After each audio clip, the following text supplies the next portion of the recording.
Nuclear War Survival Skills. Chapter 3 continued. Page 32. How to keep radios operating. Having a radio to receive emergency broadcasts would be a great advantage. The stations that would still be on the air after an attack would probably be too distant from most survivors to give them reliable information concerning local, constantly changing fallout dangers. However, both morale and the prospects of long-range survival would be improved in shelters with a radio bringing word of the large area fallout situation, food relief measures, practical survival skills, and what the government and other organizations were doing to help. Radio contact with the outside world probably can be maintained after an attack if you remember to bring all of your family's battery-powered portable radios with you to shelter, along with all fresh batteries on hand. Protect AM radios by using only their built-in short loop antennas. The built-in antennas of small portable radios are too short for EMP to induce damaging surges of current in them. Keep antennas of FM, CB, and amateur radios as short as practical, preferably less than 10 inches. When threatened by EMP, a danger that may continue for weeks after the initial attack because of repeated high altitude explosions, do not add a wire antenna or connect a short radio antenna to a pipe. Remember that a surge of current resulting from EMP especially can damage diodes and transistors, thus ending a radio's usefulness or reducing its range of reception. Keep all unshielded radios at least 6 feet away from any long piece of metal, such as pipes, metal ducts, or wires found in many basements and other shelters. Long metal conductors can pick up and carry large EMP surges, causing induced current to surge in nearby radios and damage them. Shield each radio against EMP when not in use by completely surrounding it with conducting metal if it is kept within 6 feet of a long conductor through which powerful currents produced by EMP might surge. A radio may be shielded against EMP by placing it inside a metal cake box or metal storage can, or by completely surrounding it with aluminum foil or metallic window screen. Disconnect the antenna cable of your car radio at the receiver, or at least ground the antenna when not in use by connecting it with a wire to the car frame. Use tape or clothespins to assure good metal to metal contact. The metal of an outside mirror is a convenient grounding point.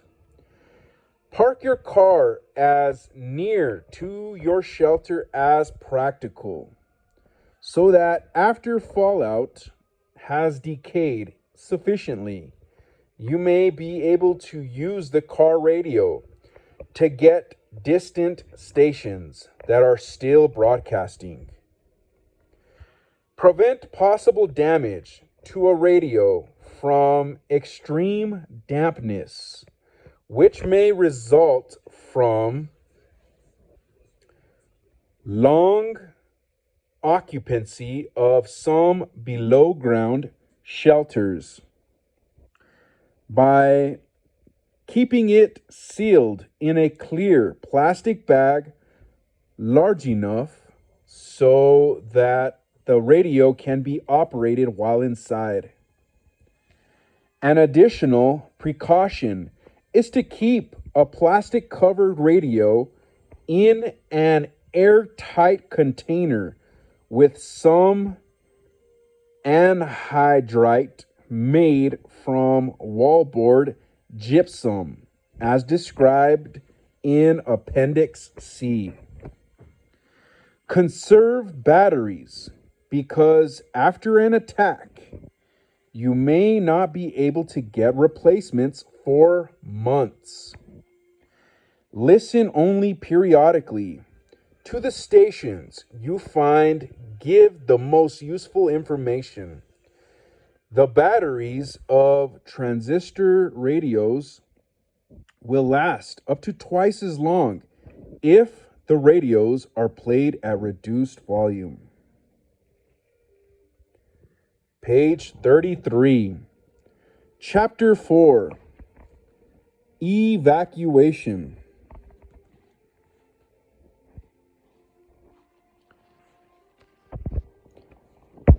Changed evacuation requirements. The most threatening Soviet nuclear warheads in the mid-1970s were multi-megaton, such as single warheads of approximately 20 megatons carried by each over 250 SS-18s. About half of these huge Russian warheads would have hit within a quarter of a mile or less of their intended targets, close enough to destroy a missile in its hardened silo. Today, improved Russian warheads have a 50-50 probability of hitting within a few hundred feet of their aiming points. With such accuracy, multi-megaton warheads are not needed to destroy very hard targets, especially missiles in their blast protective silos. Soviet strategy continues to stress the destruction of military targets in order to minimize Russian losses from retaliatory strikes. This logical, long-established Soviet strategy is emphasized in numerous authoritative Russian books, including the 3 editions of Soviet Military Strategy by Marshal of the Soviet Union, V.D. Sokolovsky. One result of this logical strategy has been the replacement of huge Soviet warheads by numerous, much smaller, much more accurate warheads. In 1990, almost all large missiles have multiple, independently targeted re-entry vehicles. The acronym is MIRVed, MIRVED, warheads.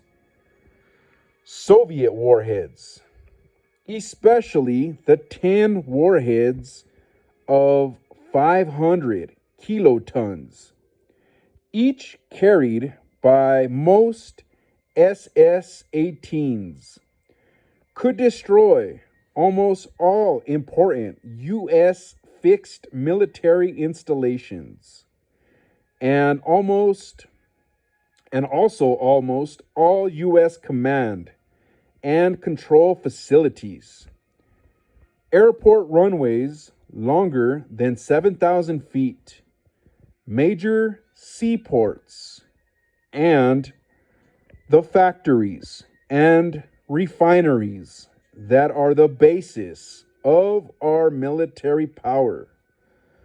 Although an all-out Soviet attack could destroy almost all missile silos and missiles in them, a first strike attack is deterred in part by the possibility that most U.S. missiles in silos would be launched on warning and would be in space on their trajectories toward Russian targets before Soviet warheads could reach their silos. How should your plans either to evacuate during a worsening crisis or to remain in your home area be influenced by the dramatic changes in the Soviet nuclear arsenal? Some of these changes are indicated by Figure 4.1 that incorporates information on the dimensions of the stabilized clouds of 1 megaton and 200 kiloton explosions from reference 6, The Effects of Nuclear Weapons, 1977, and similar information on a 20-ton megaton cloud derived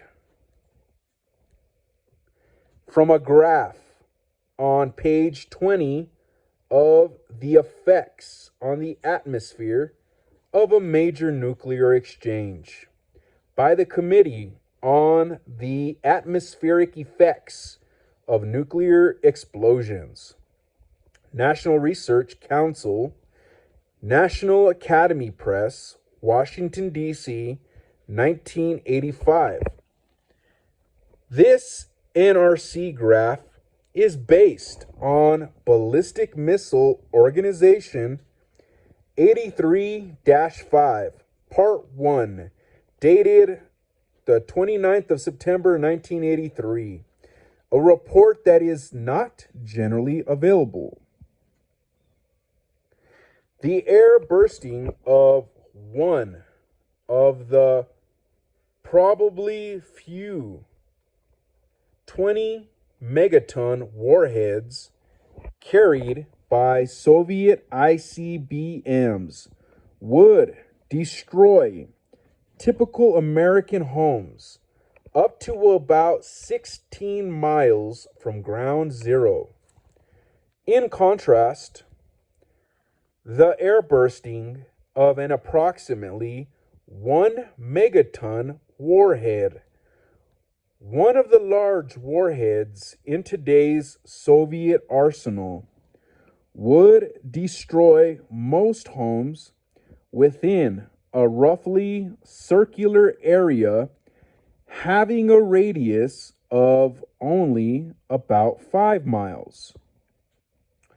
So if you take into consideration the advantages to Soviets of arming their largest ICBMs with several very accurate smaller warheads, each capable of destroying a military important target, you may logically conclude that unless your home is closer than 10 miles from the nearest probable target, you need not evacuate to avoid blast and fire dangers. You're planning to avoid incapacitating or fatal exposure to fallout radiation will involve more uncertainties than will your plans to avoid blast and fire dangers. The high altitude winds that carry fallout farthest before deposition usually blow from west to east.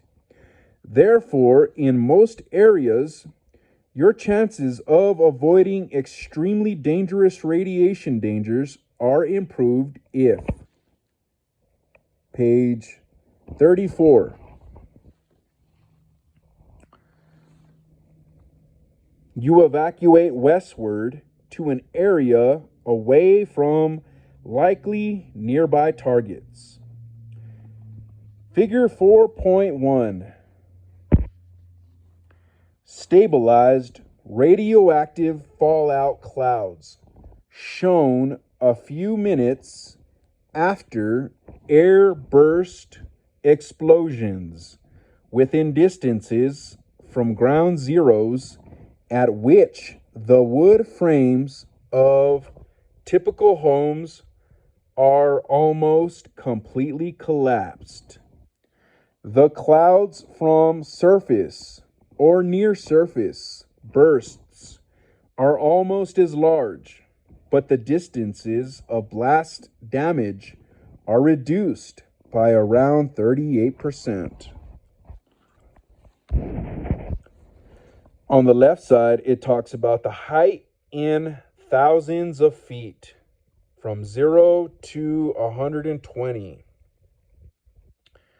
And then on the bottom, it really is talking about 16.5 miles equals distance from GZ to where wood frame houses are only collapsed. Something about 5.5 miles. Okay. In the top cloud, it talks about 20 megatons. The radius of stabilized cloud equals 20 miles. In this picture, it talks about a 1 megaton with a radius of equal to 5 miles. In this picture, it shows a 200 kiloton with a radius equal to 2.7 miles. Oh, here we go. On the right side, once again, it talks about the height in miles. Okay. Average height of bottom of stratosphere. And then it talks about the troposphere on the bottom of that. So from here, it goes from 0 all the way to 22. So obviously, the 20 megatons with the radius of the stabilized cloud is equal to 20 miles, is the most dangerous one in all of this. On this side, and the 20 megatons reached 110 thousands of feet, 1,000 feet.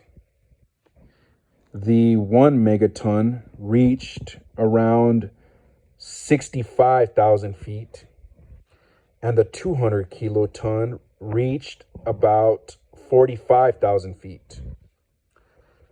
As far as on the miles section, the 200 kiloton reached 7.5 miles in height.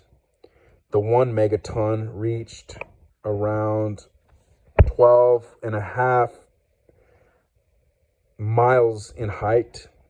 And the big dog 20 megaton reached 20 miles in height.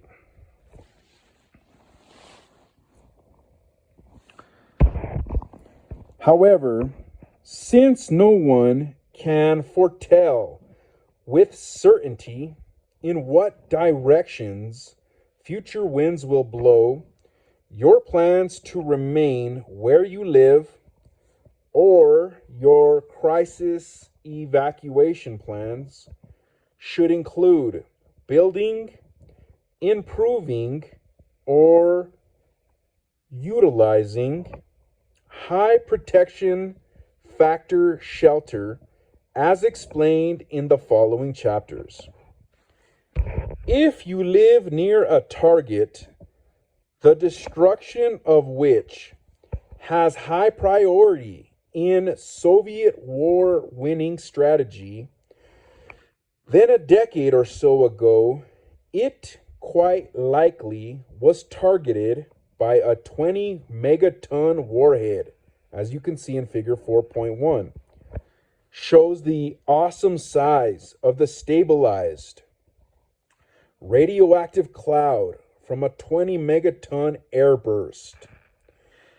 This cloud would expand in minutes to this huge size in the thin air of the stratosphere, would contain only extremely small particles, almost all of which would remain airborne for weeks to years, and would result in no fallout deposition that would promptly incapacitate exposed people.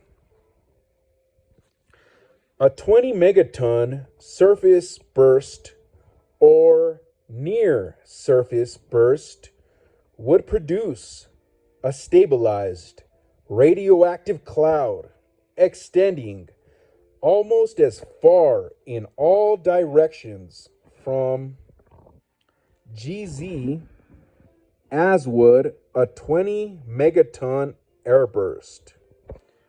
Its tremendous fireball would suck up millions of tons of pulverized rock and would contaminate those particles with its radioactive material. Fallout particles as big as marbles would fall from the stabilized cloud to the ground in minutes. Very heavy fallout could be deposited as far as 18 miles upwind from such a 20 megaton explosion with heavy fallout, capable of causing fatalities within days to weeks, extending downwind for several hundred miles.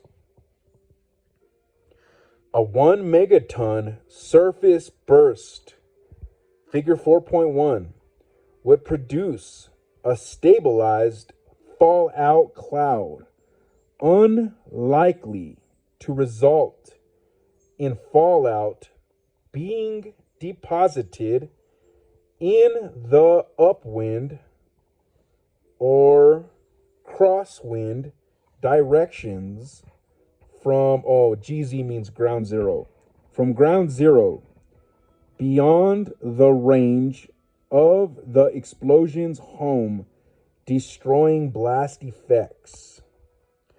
Clearly, the risk of your being endangered by very heavy fallout if you remain 6 miles from ground zero of a 1 megaton surface burst and happen to be upwind or crosswind from ground zero is less than the risk you would have run a decade ago if you had stayed 18 miles upwind or crosswind from the same target, which had been destroyed by a 20 megaton surface or near surface burst. Page 35.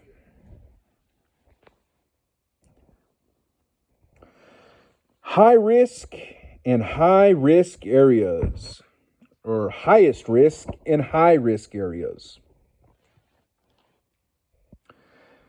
Highest risk areas are those in which buildings are likely to be destroyed by blast and slash or fire and slash or where a person in the open for the first 2 weeks after fallout deposition would receive a total radiation dose of 10,000 R or more. The largest, highest risk areas would be those within our 5 Minuteman missile fields. Within a few miles all around them, and for up to about 150 miles downwind. These huge highest risk areas are indicated by 5 of the largest black fallout patterns on figure 4.2. Figure 4.2 is an outdated computer-drawn fallout map based on a multi-megaton attack considered credible 10 years ago. An updated, unclassified fallout map of the United States showing radiation doses to persons in the open is not available. This outdated attack included 113 surface bursts of 20 megatons each on urban and industrial targets, an unlikely assumption similar to those used in making some official civil defense risk area maps that assumed surface bursts on all targets nationwide. Employing all surface bursts makes little sense to the military because air bursting the same weapons would destroy most military installations, as well as factories and other urban and industrial assets over approximately twice as large an area. As will be explained later, to survive in such areas, people would have to stay inside very good shelters for several weeks, or after 2 weeks or more, leave very good shelters and drive in a few hours to an area relatively free of fallout dangers. A very good fallout shelter is one that reduces the radiation dose received by its occupants to less than 1/200th of the dose they would have received outdoors during the same period. If the 2-week dose outdoors were to 20,000 R, such a shelter with a protection factor of 200 PF 200 would prevent each occupant from receiving a dose greater than 100 R. Not enough to incapacitate even a completely below ground home basement, unless greatly improved as described in Chapter 5, would give entirely inadequate protection. High-risk fallout areas are those where the 2-week dose outdoors is between 5,000 and 10,000 R. In such areas, good fallout shelters would be essential. Supplied at least with adequate water and baby food for 2 weeks. Furthermore, survivors would have to remain inside shelters for most of each day for several additional weeks. The radiation dangers in the shaded areas of the map are shown decreasing as the distances from the explosions increase. This generally is the case, although sometimes rain or snow carries radioactive particles to the ground, producing rainouts of exceptionally heavy fallout farther downwind. Furthermore, this computer-drawn map made at Oak Ridge National Laboratory does not indicate the very dangerous fallout near the isolated surface bursts. Although the most dangerous fallout would be carried by high altitude winds that usually blow from west to east. Such simplified fallout patterns as those shown should be used only as rough guides to help improve chances of evacuating a probable blast area or very heavy fallout area and going to a less dangerous area. Wind directions are undependable, and enemies targeting can be unexpected. Weapons can miss. A prudent citizen, no matter where he is, should try to build a shelter that gives excellent protection against fallout radiation.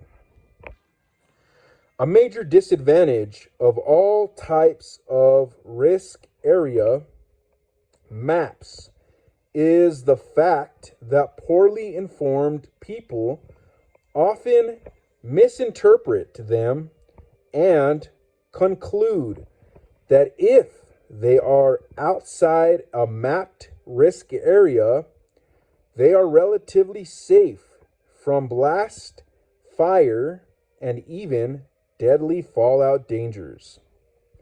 Another reason for not placing much reliance on risk area maps like figure 4.2, is that such unclassified maps available in 1986 are based on the largest attacks considered possible a decade ago. In 1986, the sizes of Soviet warheads are much smaller. Their numbers are much larger, and their total megatonnage and capability to produce fallout remain about the same as 10 years ago. The outdated attack scenario used in producing figure 4.2 also involved the surface bursting of multi-megaton warheads totaling 3,190 megatons on military targets, including over 2,000 megatons logically surface bursted on our 5 Minuteman missile fields. Such an attack on our missile fields would produce about the same amount of fallout as shown in figure 4.2. Today, however, heavy fallout from our missile fields would extend somewhat shorter distances downwind because of the lower heights of the stabilized radioactive clouds from 1 megaton and smaller surface and near surface bursts, as compared to those of multi-megaton warheads that would have been exploded 10 years ago, at a time when a 20 megaton warhead was typical of the Soviet nuclear ICBM arsenal. In 1986, hundreds of targets, besides those indicated in figure 4.2, might be hit, but the total area of the United States subjected to lethal fallout probably would be less than is shown in figure 4.2. To maximize areas of destruction by blast and fire, most targets in urban and/or industrial areas would be attacked with air bursts, which would produce little or no promptly lethal or incapacitating fallout, except perhaps in scattered hotspots where rainouts or snow outs could bring huge numbers of tiny, very radioactive particles to Earth within hours after the air bursting of today's kiloton range Soviet warheads. And since most Americans live far away from hard targets, especially far from missile silos, downwind from which extremely heavy fallout is likely, most of us living in or near high-risk areas probably would be endangered primarily by blast and fire, not fallout, in the event of a Soviet attack. Page 36. Figure 4.2. Simplified, outdated fallout patterns showing total radiation doses that would be received by persons on the surface and in the open for the entire 14 days following the surface bursting of 50 megatons on the targets indicated. If the winds at all elevations blew continuously from the west at 25 miles per hour.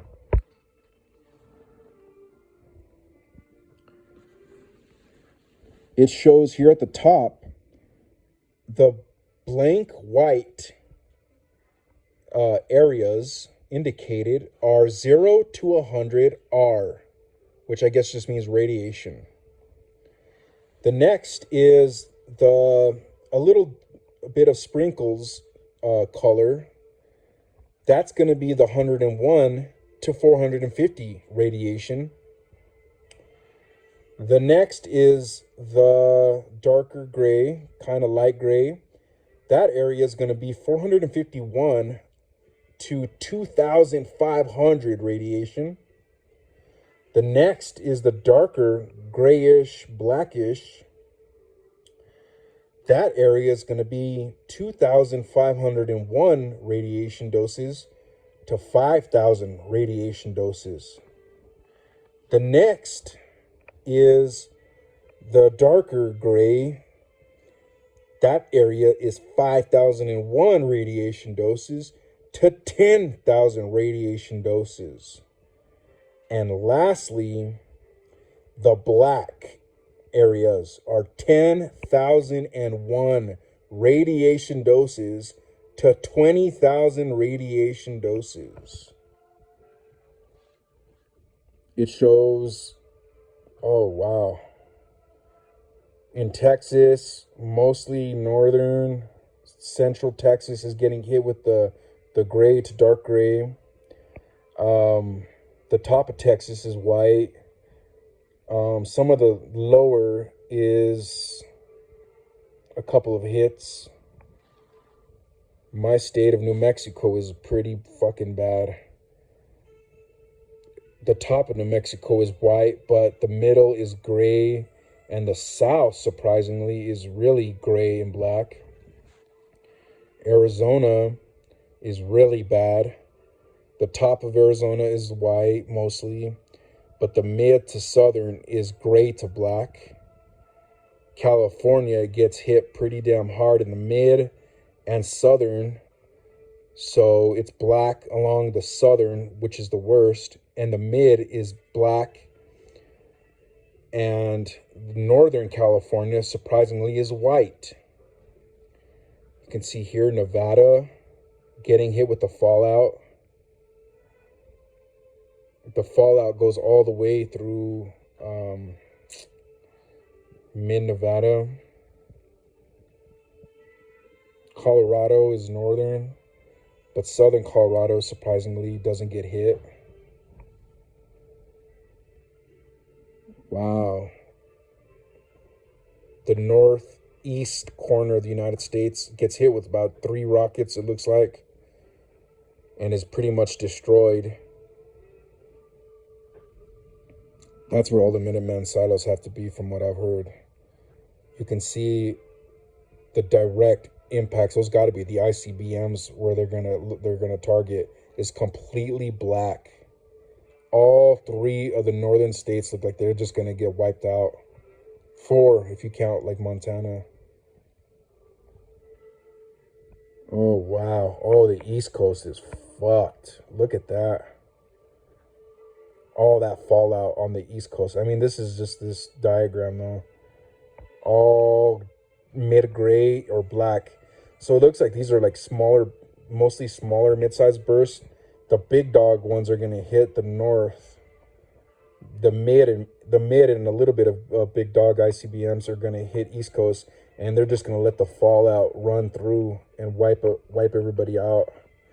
And then over here on New York's going to get wiped out. Florida gets hit with about 2 smaller ones. Okay. Whether to evacuate.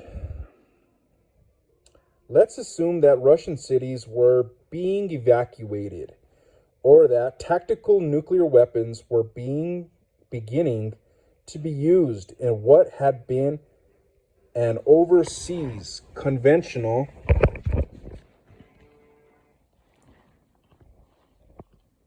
war involving the United States. In such a worsening crisis, most Americans could improve their survival chances by getting out of the highest risk and high risk areas.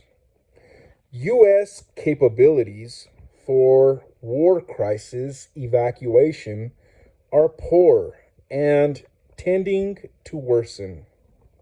Several years ago, out of the approximately 3,100 evacuation plans required nationwide, about 1,500 had been made, and these involved only about 1/3 of Americans living in risk areas. By 1986, some cities and states had abandoned their war crisis evacuation plans. Most still have plans that would save millions if ordered in time during a crisis lasting at least a few days and completed before the attack. Who would order an evacuation under threat of attack, and under what circumstances? Remain unanswered questions. Furthermore, compulsory evacuation during a war crisis was not and is not part of any official American evacuation plan. So, if you believe that a nuclear attack on the United States is possible and want to improve your chances of surviving, then, well before a desperate crisis arises, you had better either make preparations to improve your and your family's survival chances at or near where you live, or plan and prepare to evacuate. Spontaneous evacuations, in which Americans would make their own decisions without the authorities having recommended any movement, probably would occur during a worsening war crisis.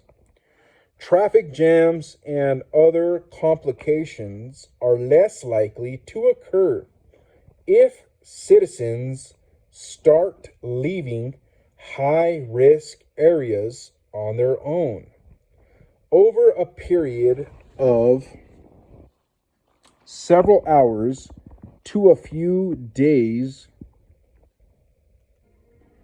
rather than if almost everyone on receiving recommendations from officials at once begins a poorly controlled evacuation. Spontaneous evacuation by Gulf Coast residents begun under threat of an approaching hurricane have lessened. Subsequent traffic problems in the evacuations ordered or recommended by officials several hours later. Except in areas where the local civil defense war crisis evacuation plans are well developed. Most Americans living farther than 10 miles from the nearest probable separate target probably can best improve their chances of surviving a nuclear attack by preparing to remain at or near their homes and there to make or improve good shelters. Exceptions include those living in the vicinity of targets of great military importance to the Soviets, especially our missile fields, on which many warheads would be surface or near surface bursted, producing extremely heavy fallout for up to 150 miles downwind. Americans living in these greatly endangered areas would do well to make their plans in keeping with the local official civil defense evacuation plans, at least regarding directions and distances to localities not likely to be endangered by heavy fallout. Nuclear submarine ports, strategic air command bases, and Air Force installations with long runways also would be destroyed by even a limited Soviet counterforce or disarming attack. These prime strategic assets are likely to be blasted by submarine-launched ballistic missiles, SLBMs, in the first 15 or 20 minutes of the war. SLBM warheads are not as accurate as ICBM warheads, and air bursts can destroy bombers and submarines in port over about twice as large areas as if these same weapons are exploded at or near the surface. Therefore, SLBM warheads probably would be air bursted on these prime soft targets with little or no local fallout. In an all-out Soviet attack, hours later, long runways are likely to be cratered by accurate ICBM warheads and by bombs to make sure our returning bombers could not use them. On the following page are listed considerations favorable and unfavorable to evacuation. These comparative lists may help you and your family make a more logical decision regarding evacuation. And I'm going to end it right there.